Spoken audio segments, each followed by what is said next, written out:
Bismillahirrahmanirrahim. Assalamualaikum warahmatullahi wabarakatuh. Waalaikumsalam warahmatullahi wabarakatuh. Alhamdulillahirrabbilalamin.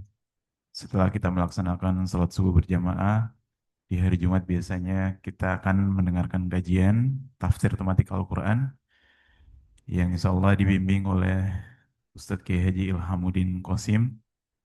Alhamdulillah pada hari ini kita akan membahas surat Al-Qamar, eh, surat 54 ayat 17 terkait Yassarnal Quran. Kepada Ustadz dipersilahkan. Terima kasih. Bismillahirrahmanirrahim. Assalamualaikum warahmatullahi wabarakatuh. Alhamdulillahirabbil alamin. Wassalatu wassalamu ala asyrafil anbiya'i wal mursalin. Sayyidina wa maulana Muhammadin wa ala alihi wa sahbihi ajma'in. Allahumma rabbana atina min ladunka rahmah wa hayyi' lana min amrina rasyada. Amin ya rabbal alamin. Alhamdulillah dengan izin dan karunia Allah juga dapat bertemu kembali, dan dalam kesempatan ini kita masuk kepada pembahasan surah yang ke-54 di bawah judul Yassarunal Quran. Semoga kiranya dengan mengkaji dan menghayati judul ini, menghayati pesan-pesannya, Allah Subhanahu wa taala akan masukkan kita dalam kelompok orang-orang yang bertakwa, yang mulia dunia sampai akhirat. Amin ya rabbal alamin. Baiklah, kita langsung saja melihat apa arti dan makna di balik judul Yassarnal Qur'ana. Kata-kata Yassarnal Qur'ana di surat ke-54. Di surat Al-Qamar ini itu diulang sebanyak 4 kali. Berarti Yassarnal Qur'an itu memang perlu kita perhatikan dengan baik, sehingga diulang-ulang bahkan sampai 4 kali. Kita lihat ayat 17. Walaqad yassarnal Qur'ana lidzikri fahal min muddakir. Yassarna, yassar itu artinya mudah. Yusro mudah. Yasir mudah. Nah artinya kami. Yassarna kami, kata Allah. Allah katakan kami, berarti Allah juga mengerahkan malaikat. Kami, kata Allah, telah mudahkan. Apa yang dimudahkan Allah? Al-Quran. Kami telah mudahkan Al-Quran itu untuk apa? Lizikri, sebagai zikir, sebagai pengingat. Quran mudah untuk dibaca. Quran mudah untuk dihafal. Quran mudah untuk dihayati, dimengerti. Quran mudah untuk diamalkan. Itu kata Allah yang disebut pada ayat 17. Mari kita lihat terjemahannya. Walaqad yassarnal Qur'ana lidzikri fahal min muddakir. Auzubillah. Sungguh, kami benar-benar telah memudahkan Al-Quran sebagai pelajaran. Maka, adakah orang yang mau mengambil pelajaran? Kami mudahkan Quran untuk dipelajari. Itu di ayat 17. Ayat 22-nya. Sungguh, kami benar-benar telah memudahkan Al-Quran sebagai pelajaran. Maka, adakah orang yang mau mengambil pelajaran? Diulang lagi. Kita lihat ayat 32. Sungguh, kami benar-benar telah memudahkan Al-Quran sebagai pelajaran. Adakah orang yang mau mengambil pelajaran? Sudah 3 kali. Penutup di ayat 40. Sungguh, kami benar-benar telah memudahkan Al-Quran sebagai pelajaran. Maka, adakah orang yang mau mengambil pelajaran? Jadi arti dari judul ini, yassarnal Qur'ana, kami telah mudahkan Quran sebagai pelajaran untuk dipelajari. Itulah arti judul ini, sedangkan maknanya adalah menyadarkan manusia agar jangan mencari-cari alasan untuk tidak mempelajari Al-Quran. Alasannya biasanya sulit. Kata Allah, nggak ada yang sulit kalau kita mau. Kami telah mudahkan Quran untuk dipelajari. Siapa yang mau? Berarti kesulitan itu muncul karena nggak mau. Kalau mau, kami akan mudahkan, kata Allah. Siapa yang sungguh-sungguh, kami beri petunjuk sehingga mudah. Pada surat 29, ayat 68, 69 ya, surat 29 adalah surah Al-Ankabut ayat 20 ayat 69. Man jahada fina lanahdiyannahum subulana. Silakan. Orang-orang yang berusaha dengan sungguh-sungguh untuk mencari keridhaan, kami benar-benar akan kami tunjukkan kepada mereka jalan-jalan kami. Sesungguhnya Allah benar-benar bersama orang-orang yang berbuat kebaikan. Mau yang serius.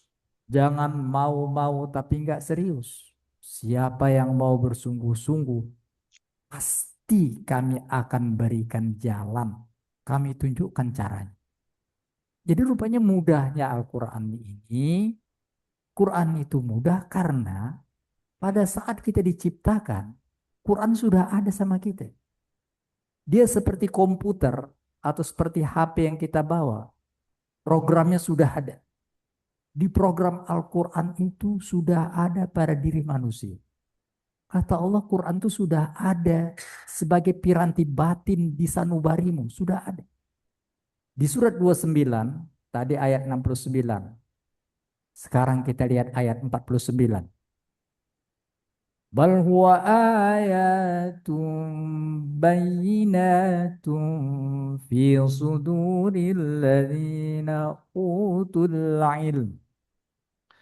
Sebenarnya Al-Quran adalah ayat-ayat yang jelas di dalam dada orang-orang yang berilmu.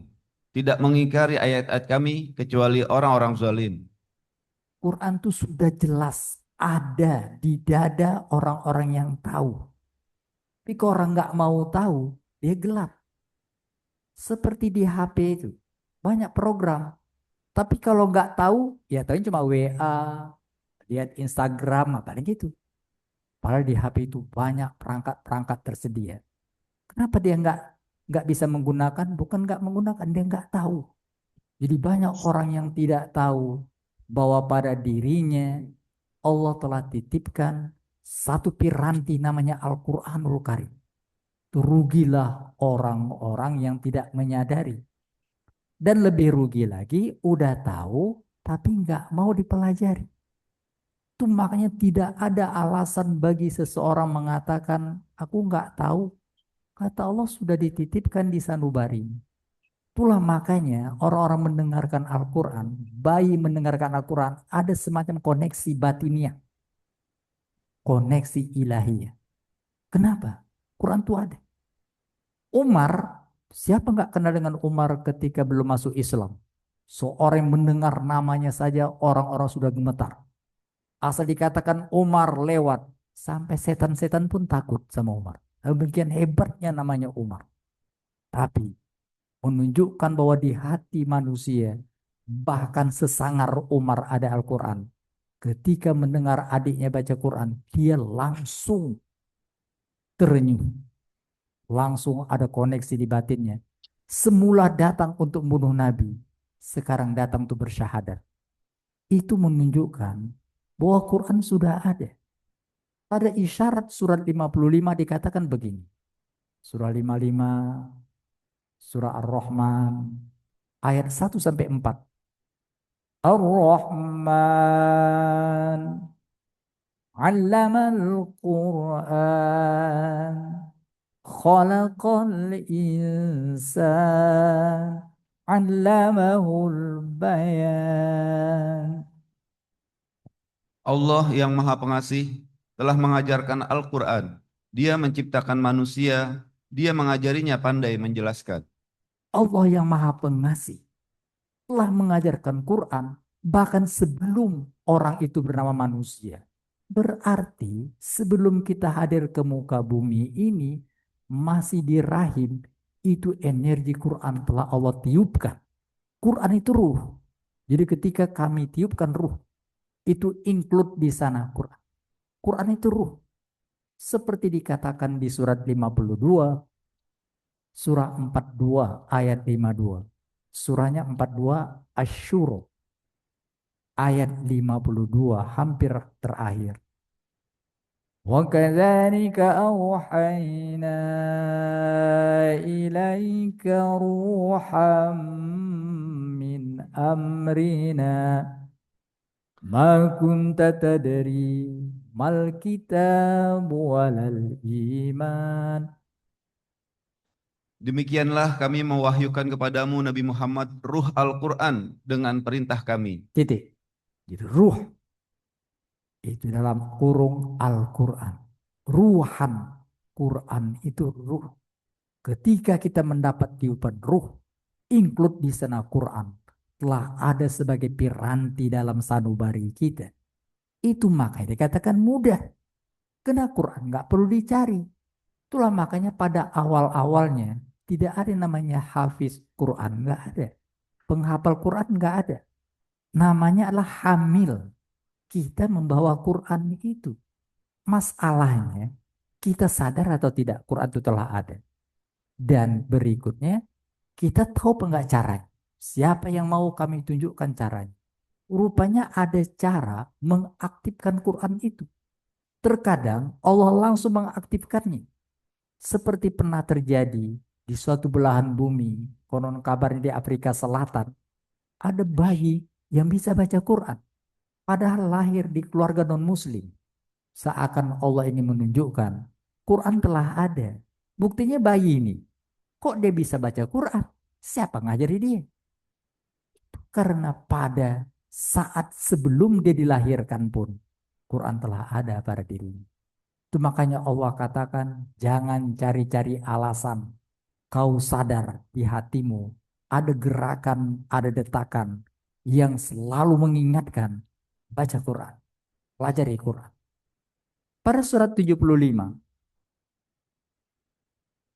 Al-Qiyamah ayat 14 dikatakan begini. Balil insanu ala nafsihi basirah walau alqa ma'adzirah. 14-15. Bahkan manusia menjadi saksi atas dirinya sendiri, walaupun dia mengemukakan alasan-alasannya.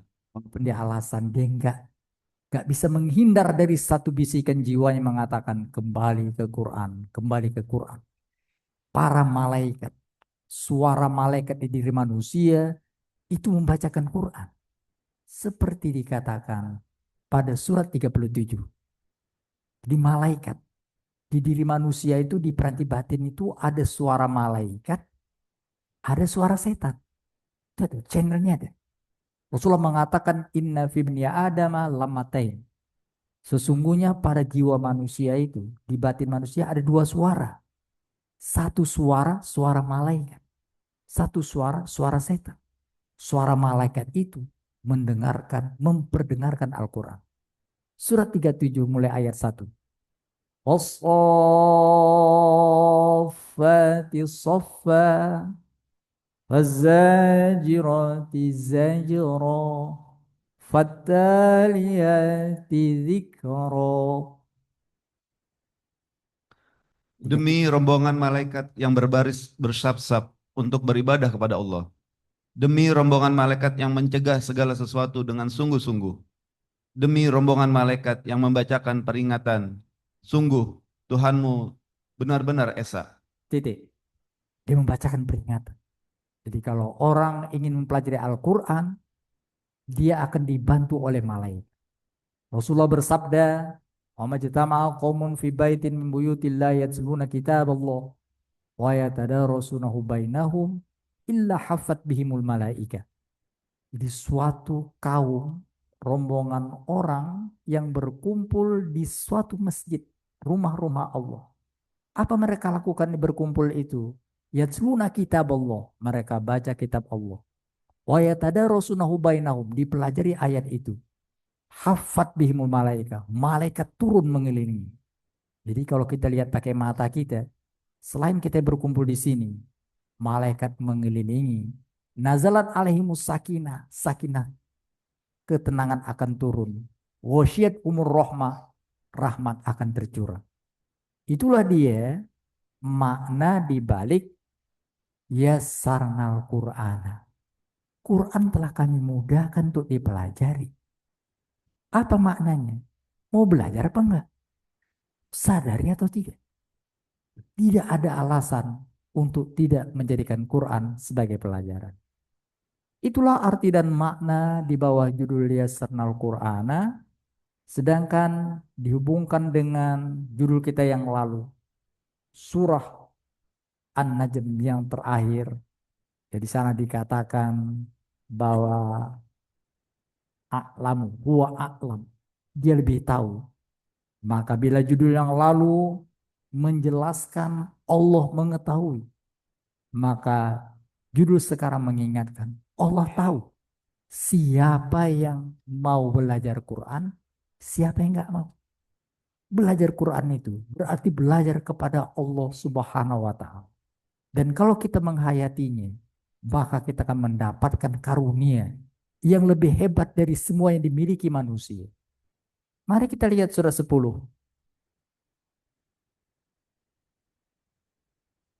Pada surat 10, Yunus alaihissalam, ayat 57. Ayat 57 berbunyi, Ya ayyuhan nasu qad ja'atkum bayyinah mau'izuh. Wahai manusia, sungguh telah datang kepadamu pelajaran Al-Quran dari Tuhanmu, penyembuh bagi sesuatu penyakit yang terdapat dalam dada, dan petunjuk serta rahmat bagi orang-orang mukmin. Wahai manusia, Allah datang mengajarimu melalui firman-Nya, kitabnya, ayat-ayatnya. Siapa yang mau? Siapa yang tersentuh hatinya berarti mendapatkan karunia yang lebih hebat dari semua yang dikumpulkan manusia. Qul bifadlillahi wa birahmatihi fabidzalika falyafrahu. Sambungannya. Katakanlah. Katakanlah Nabi Muhammad, dengan karunia Allah dan rahmatnya itu, hendaklah mereka bergembira. Itu lebih baik daripada apa yang mereka kumpulkan.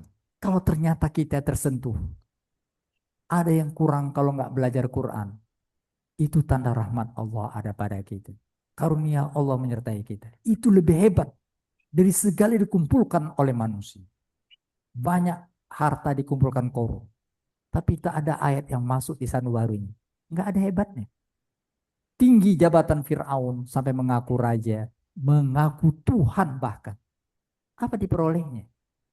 Hanya kutukan demi kutukan yang menimpanya.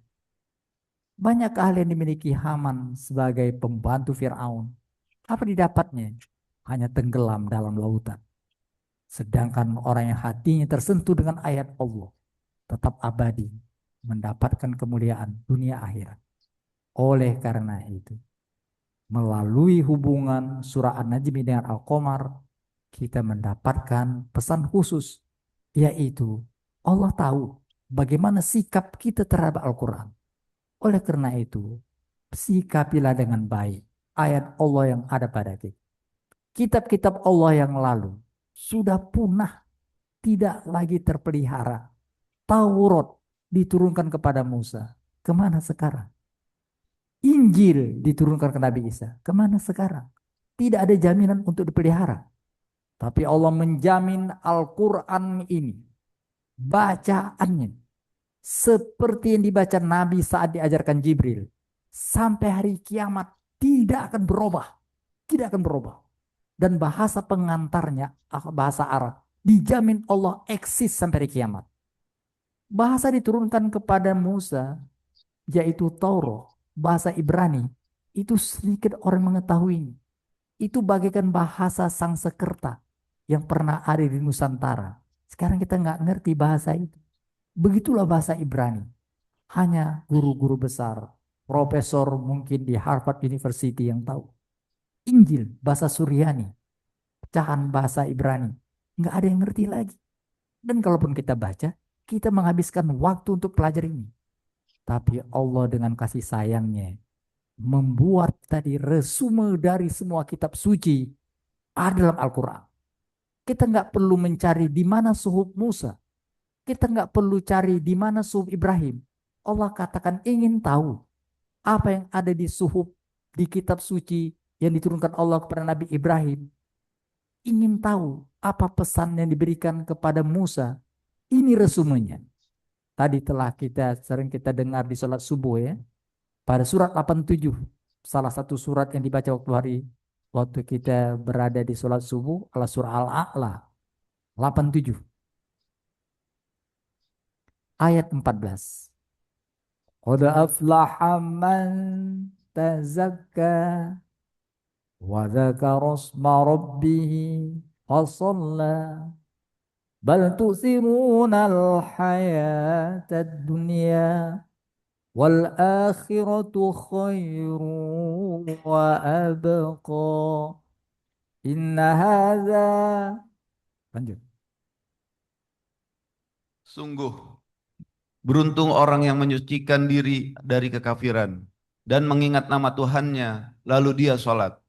Adapun kamu, orang-orang kafir mengutamakan kehidupan dunia, padahal kehidupan akhirat itu lebih baik dan lebih kekal. Kata-kata itu tadi, kata-kata beruntunglah orang yang mensucikan jiwa, itu inna hadza lafil suhufil ula. Lanjut.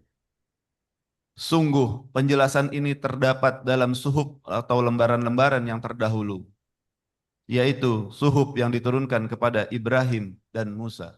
Kita mudahkan Quran untuk pelajari. Sehingga dengan mempelajari Al-Quran, kita sama dengan mempelajari seluruh kitab diturunkan Allah kepada para nabi sebelum Muhammad Sallallahu Alaihi Wasallam. Itulah hubungan judul yang lalu dengan judul sekarang. Akhirnya sampailah kita kepada bagian yang terakhir, yaitu pesan-pesan di balik judul ini. Setidaknya ada 3 pesan penting di bawah judul kami telah mudahkan Al-Quran. Pertama, hindari hal-hal yang membuat kita jauh dari Al-Quran. Hindari. Jadi Quran itu mudah. Tapi kenapa nggak mudah? Karena ada yang menghalangi kita. Apa umpamanya? Umpamanya karena kesibukan yang terus-menerus atau kesibukan yang dicari-cari, karena pergaulan, karena teman-teman. Hindari itu. Hindari. Al-Quran beri contoh, terkadang teman membuat kita lalai dari Al-Quran. Pada surat 25 dikatakan begini. Dan itu akan berakhir dengan penyesalan, gigit jari. Surat 25 ayat 27. وَيَوْمَ يَعَدُّ الظَّالِمُ عَلَى يَدَيْهِ يَقُولُ يَا لَيْتَنِي. Ingatlah hari ketika orang zalim menggigit kedua tangannya seraya berkata, "Oh, seandainya dahulu aku mengambil jalan bersama Rasul." Seandainya dulu aku ikut pada Rasul. Ini pada setting ketika Quran diturunkan pada masa Muhammad Sallallahu Alaihi Wasallam masih hidup. Aduh, seandainya aku ikut rombongan Nabi. Ya wailata laitani lam attakhidh fulanan khalila. Lanjut. Oh, celaka aku. Sekiranya dahulu aku tidak menjadikan si Fulan sebagai teman setia. Apa sih fulan yang ku ikuti? Kemana dia pergi? Aku dampingi. Apa yang ku dapat dengan itu? Laqad adallani 'anil dzikri ba'da idh ja'ani. Sungguh dia benar-benar telah menyesatkanku dari peringatan Al-Quran ketika telah datang kepadaku. Setan itu adalah makhluk yang sangat enggan menolong manusia. Itu setan itu. Yang benar dikatakannya salah. Yang salah dikatakannya benar. Seperti dikatakan di surat 54 ayat 2. Surat yang sedang kita kaji. Wa iyarau ayatan yu'ridu wa yaqulu sihrun mustamir. Jika mereka kaum musyrik Makkah melihat sesuatu tanda mukjizat, mereka berpaling dan berkata, ini adalah sihir yang terus-menerus. Quran yang diturunkan mereka bilang sihir, ini sihir. Wa ma 'allamnahu syi'ra wa ma yanbaghi. Terkadang mereka katakan sihir, terkadang mereka katakan syair. Intinya menolak. Dan Rasulullah prihatin mengatakan ya Allah, mengadu Rasulullah pada Allah, ya Allah kenapa orang ini Qurannya benar kok ditinggalkan. Kata-kata pemuka kaum yang jahat yang mengatakan itu sihir, itu syair, kok mereka ikuti. Ayat 30. وقال الرسول يا رب إن قوم اتخذوا هذا القرآن مهجورا. Surat yang sama 25 tadi Al-Furqan sambungannya ayat 30. Rasul berkata. Ya. Tadi 29 laqad adallani, sekarang 30-nya Al-Furqan surah 25 30. Rasul Nabi Muhammad berkata, wahai Tuhanku, sesungguhnya kaumku telah menjadikan Al-Quran ini sebagai suatu yang diabaikan. Diabaikan, berpaling, melihat mukjizat. Mukjizat itu Al-Quran. Melihat ayat, mendengar ayat, mereka berpaling. Padahal di hati mereka tahu itu yang benar. Itu kenapa? Karena pergaulan. Abu Thalib mengatakan bukan nggak tahu Muhammad kau itu benar. Tapi aku sudah terikat dengan pergaulan Mekah ini. Aku sebagai pemimpin mereka. Ini bukan karena nggak tahu itu benar. Berpaling kenapa? Pengaruh. Pengaruh gengsi, pengaruh segala macam hal-hal yang dijadikan alasan untuk meninggalkan Al-Quran. Pesan pertama, Quran telah kami mudahkan. Kamu yang buatnya sulit. Kenapa? Seakan-akan kau punya alasan mengabaikannya. Itu yang pertama. Yang kedua adil lah, adil.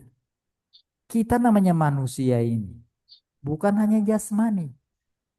Kita manusia ini jasmani dan ruhani. Ruhani itu ruh. Badan kita jasmani ini akan kita tinggalkan. Makanya dikatakan meninggal dunia. Kita tinggalkan dunia ini, badan kita ini. Lalu kalau badan ditinggalkan jasmani kemana ruhani? Ruhani terus. Dia berjalan menuju Allah, dipanggil Allah.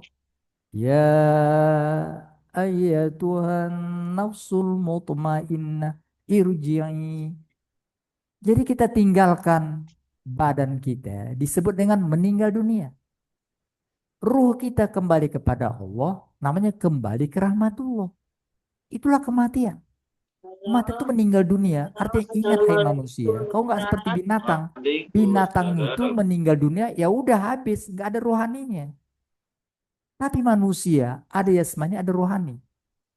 Oleh karena itu janganlah seperti binatang yang dipikirkannya makan saja. Cobalah pikirkan rohani. Karena itulah esensi diri kita yang akan terus meneruskan perjalanan. Adil. Itu makanya bulan Ramadan. Allah turunkan Quran. Dan Allah stop kita makan. Seakan-akan ingin mengatakan. Kamu tiap hari selama 11 bulan sudah makan, makan, makan. Stop. Beri makanan jiwa. Quran. Jadi ada santapan jasmani. Ada santapan rohani. Santapan jasmani kita stop. Itu artinya cobalah pikirkan santapan rohani. Itu makanya bulan Ramadan, bulan diturunkan Al-Quran, supaya manusia jangan hanya memikirkan makanan jasmani. Cobalah adil. Mari kita lihat surat 54. Wa nabbihum ayat 28. Wa nabbihum annal ma'a qismatun bainahum kullu syirbim muhtadar. Beritahulah mereka bahwa air itu dibagi di antara mereka dengan unta betina itu. Setiap pihak berhak mendapatkan giliran minuman. Ini cerita unta Nabi Soleh. Unta Nabi Soleh itu dia alat bukti kebenaran Nabi Soleh. Unta Nabi Soleh itu nggak ada induknya. Unta Nabi Soleh itu digambar soleh di bukit itu, gambar onta. Tahu-tahu keluar onta. Itu mujizat Nabi Soleh. Jadi kalau pertanyaan, apakah binatang apakah yang lahir nggak ada induknya? Itu unta Nabi Soleh. Nggak ada. Karena diciptakan dari batu. Langsung dari batu itu keluar onta gitu. Mereka pemahat yang ahli. Mereka bilang, Soleh, apa buktinya kau Nabi? Jadi karena mereka pintar mengukir, kata Nabi Soleh, buktinya adalah aku akan mengalahkan pahatan kalian. Mereka pemahat, kalau mereka membuat patung, persis seperti orang. Nabi Soleh katakan, ini bukti Allah pencipta segalanya. Digambar Soleh di batu itu, onta, keluar onta. Dan Allah katakan, onta ini walaupun keluar dari batu sebagai bukti, tapi dia perlu minum. Kasih minuman dia. Artinya cobalah adil. Jangan kalian aja yang minum. Onta kasih minum. Itu adalah kisah. Pesan di baliknya. Allah beri kita bukan onta. Allah beri kita ruh. Cobalah adil. Jangan hanya perut saja kita beri makanan. Cobalah jiwa kita kasih makanan. Oleh karena itu adil. Ada yang perlu dikasih santapan. Rohani kita. Berilah santapan rohani. Beberapa ayat setiap hari. Oleh karena itu, Allah syariatkan sholat di antara itu. Apa sholat? Sholat itu. Nanti kalian sebelum tadi itu makan pagi, subuh. Beri rohani kalian ayat. Itu makanya sholat subuh. Nanti kalian boleh kalian santap dulu roja jasmani. Tapi ingat rohani kasih. Maghrib. Kita kita tadi buka, setelah itu sholat maghrib. Kalau hari biasa, kalian siang, kalian santapan rohani, kasih, sudah itu kalian boleh santapan jasmani, makan siang. Itu Allah buat begitu, agar kita sadar, kita bukan hanya jasmani, akan kita tinggalkan. Kita punya rohani yang terus berlanjut. Jangan gara-gara santapan rohani, santapan jasmani, kita lupa ada santapan rohani. Itu yang kedua, adillah terhadap bahagian diri kita yang terabaikan, ruhani. Karena itulah diri kita yang sesungguhnya. Pesan terakhir yang ketiga, jadikan motivasi takwa sebagai yang utama. Terkadang kita mudah Quran. Quran kita baca dengan bagus. Quran bisa kita hafal. Tahu-tahu setan memasukkan virusnya. Virus kesombongan, hati-hati. Motivasi kita belajar Quran bukan supaya dibilang orang hebat. Bukan supaya kita bisa meremehkan orang lain. Motivasi kita Quran adalah untuk menjadi orang yang bertakwa. Itu pesan penting. Jadikan Quran motivasi kita untuk meningkatkan ketakwaan. Jangan Quran dijadikan sarana mendapatkan dunia. Karena Quran itu bisa juga digunakan untuk dunia. Allah katakan, coba lihat itu orang itu. Diberikan Quran bukannya dia untuk bertakwa, malah untuk mencari dunia. Seperti disindir di surat 7 ayat 175. Al-A'raf 175. Watlu alaihim naba'alladzi atainahu ayatina fansalakha minha fa'atba'ahu syaitan fakana minal ghawin. Bacakanlah Nabi Muhammad kepada mereka tentang berita orang yang telah kami anugerahkan ayat-ayat kami kepadanya. Kemudian dia melepaskan diri dari ayat-ayat itu. Lalu setan mengikutinya dan terus menggodanya. Sehingga dia termasuk orang yang sesat. Padahal dia sudah punya kemampuan. Mudah Quran itu bagi dia. Dia bukan saja mempelajarinya, bisa juga ngajari. Tapi apa yang terjadi? Lanjut. Walau syi'na larafa'nahu biha walakin Seandainya kami menghendaki, niscaya kami tinggikan derajatnya dan dengan ayat-ayat itu. Tetapi dia cenderung pada dunia dan mengikuti hawa nafsunya. Maka perumpamaannya seperti anjing. Jika kamu menghalaunya, ia menjulurkan lidahnya. Dan jika kamu membiarkannya, dia menjulurkan lidahnya juga. Demikian itu adalah perumpamaan orang-orang yang mendustakan ayat-ayat kami. Maka ceritakanlah kisah-kisah itu agar mereka berpikir. ceritakan ya.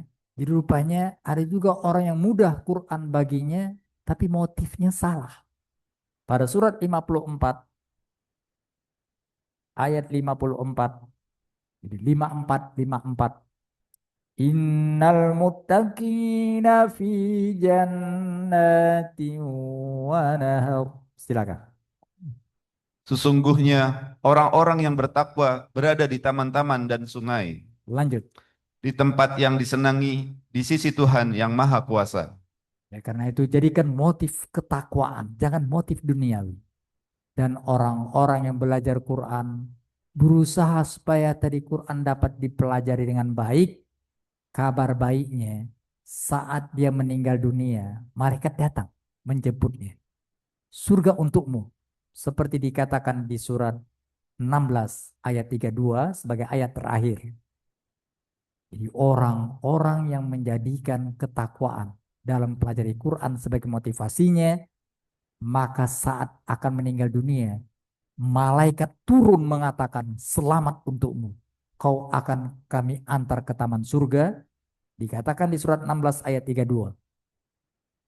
Alladzina tatawaffahumul malaikatu thayyibina yaquluna salamun alaikum. Yaitu orang-orang yang diwafatkan oleh malaikat dalam keadaan baik. Mereka para malaikat mengatakan, Salamun alaikum, atau semoga keselamatan tercurah kepadamu. Masuklah ke dalam surga karena apa yang telah kamu kerjakan. Itulah dia 3 pesan penting di bawah judul Yasarnal Quran. Quran dimudahkan oleh Allah, jangan cari alasan menghindar. Hati-hati, Allah tahu apa yang kita lakukan dengan titipan amanah berupa ruh Quran dalam jiwa kita. Karena itu, cobalah karena Allah katakan mudah, pelajari dengan baik, pelajari dengan tulus. Hindari hal-hal yang menghalangi kita. Adillah bahwa kita punya rohani yang perlu diberi santapan. Dia tidak seperti santapan jasmani yang langsung tadi itu keroncong lagunya. Kalau nggak dikasih makan, rohani diam, tapi dia perlu diberi santapan. Santapannya Quran. Dan jadikan motivasi kita untuk meningkatkan ketakwaan. Semoga pesan-pesan ini dapat kita hayati sehingga sampai akhir nanti malaikat seperti janjikan Allah akan datang mengantarkan kita ke tempat yang tinggi di sisi Allah yang Maha Pengasih.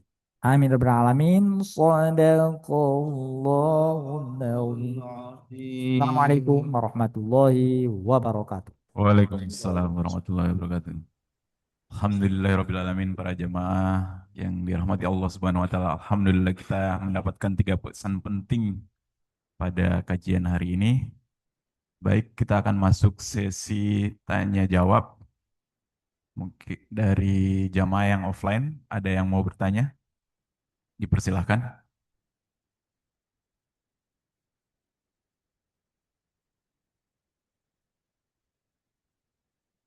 Pak Ali.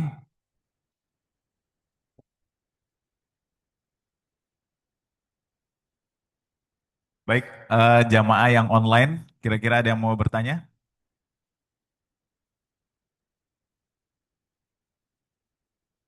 Nggak ada, di chat box nggak ada juga. Hmm. Ya, kalau tidak ada, Pasar ya, pasar. Pak Syahrir, Pak Syahrir nggak, belum dia. Baik, jamaah yang dirahmati Allah Subhanahu wa taala, 3 pesan penting saya ulangi sekali lagi. Yang pertama, Al-Qur'an itu adalah pelajaran yang mudah kita pelajari. Harusnya kita mudah untuk selalu mempelajari Al-Qur'an. Yang kedua, kita adillah untuk memberikan santapan bukan hanya jasmani, tapi juga santapan rohani. Santapan rohani yang terbaik adalah Al-Quran. Dan yang terakhir, jadikan Al-Quran itu menjadi pedoman ketakwaan kita kepada Allah Subhanahu wa Ta'ala. Baik, saya pikir itu saja yang bisa kita sampaikan pada kajian kali ini. Kita tutup dengan doa kafaratul majelis. Subhanakallahumma bihamdika asyhadu an la ilaha illa anta astaghfiruka wa atubu ilaik. Assalamualaikum warahmatullahi wabarakatuh. Waalaikumsalam warahmatullahi wabarakatuh.